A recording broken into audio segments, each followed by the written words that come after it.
Números capítulo 35, nas planícies de Moabe, perto do rio Jordão, na altura de Jericó, que ficava no outro lado do rio, o Senhor disse a Moisés o seguinte: mande que os israelitas, das terras que vão receber, deem aos levitas algumas cidades onde estes possam morar e também terras de pastagens ao redor delas. Essas cidades serão dos levitas, e eles morarão nelas. As terras ao seu redor serão para o gado, para as ovelhas e as cabras e para os outros animais. Os pastos ficarão em volta de toda a cidade, numa distância de 450 metros a partir da muralha. Todo o terreno formará um quadrado de 900 metros de cada lado, isto é, medirá a mesma coisa a leste e a oeste, ao norte e ao sul. A cidade ficará no meio, e os pastos ficarão em volta. Deem aos levitas 6 cidades para fugitivos. Se um homem, sem querer ou por engano, matar alguém, poderá fugir para uma dessas cidades. Além dessas, vocês darão aos levitas 42 cidades, portanto, o total será de 48 cidades, todas elas com pastos ao seu redor. O número de cidades de levitas em cada tribo será determinado pelo tamanho do seu território, isto é, dos territórios maiores será escolhido um número maior de cidades, e dos territórios menores, menor número de cidades. O Senhor Deus mandou que Moisés dissesse ao povo de Israel o seguinte: quando vocês atravessarem o rio Jordão para entrar em Canaã, deverão escolher algumas cidades para fugitivos, onde poderá ficar morando qualquer homem que, sem querer ou por engano, tenha matado alguém. Ali ele ficará a salvo do parente da vítima que estiver procurando vingança, e não morrerá sem ter sido julgado em público. Escolham 6 cidades para fugitivos, 3 a leste do rio Jordão e 3 na terra de Canaã. Essas 6 cidades serão de refúgio, tanto para os israelitas como para os estrangeiros que moram com vocês, seja só por algum tempo, seja para sempre. Quem tiver matado alguém sem querer ou por engano poderá ficar refugiado ali. Se um homem ferir uma pessoa com um objeto de ferro, ou com uma pedra, ou com um pau e causar a morte dessa pessoa, ele é culpado pelo crime e será condenado à morte. Quando o parente mais chegado do morto encontrar o assassino, deverá matá-lo. Se um homem empurrar o outro com ódio, ou jogar alguma coisa contra ele com má intenção, e ele morrer, ou se um homem esmurrar um inimigo, e este morrer, o culpado será morto, pois é um assassino.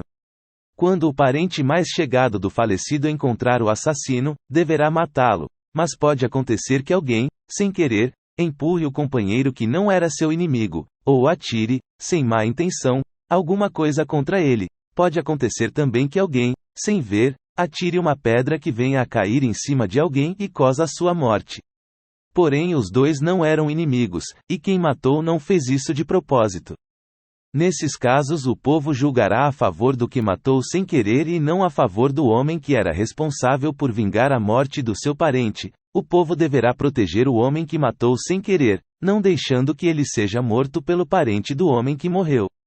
O povo o fará voltar à cidade de refúgio para onde havia fugido, e ali o assassino ficará até a morte do grande sacerdote, que foi ungido com azeite sagrado. Mas, se em qualquer tempo o homem que matou alguém sair da cidade de refúgio para onde havia fugido, e o responsável por vingar a morte do seu parente o encontrar, ele poderá matá-lo e não será culpado por essa morte. O homem que matou alguém deverá ficar na sua cidade de refúgio até a morte do grande sacerdote, mas depois poderá voltar para sua casa. Essas ordens serão uma lei para vocês e os seus descendentes, em todos os lugares onde vocês morarem. Quem matar uma pessoa será condenado à morte, conforme o que 2 ou mais testemunhas disserem. Uma testemunha só não basta para condenar alguém à morte. A vida de um criminoso condenado à morte não pode ser comprada com dinheiro.